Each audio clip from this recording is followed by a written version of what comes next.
தவம் இப்பதான் பலிக்க போகுது. 18 படியை தாண்டியவருக்கு ஒரு பரிசு கிடைக்க போகுது. அது என்ன பரிசா இருக்கும்? இந்த பாட்டுல அதுக்கு விடை கிடைக்கும்.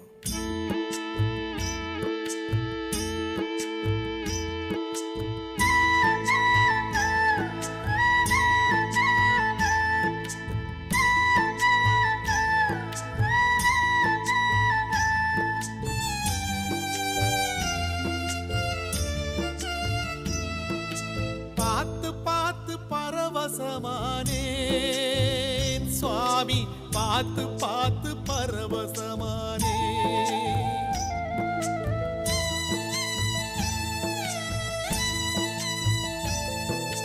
பார்த்து பார்த்து பரவசமானேன் சுவாமி, பார்த்து பார்த்து பரவசமானே.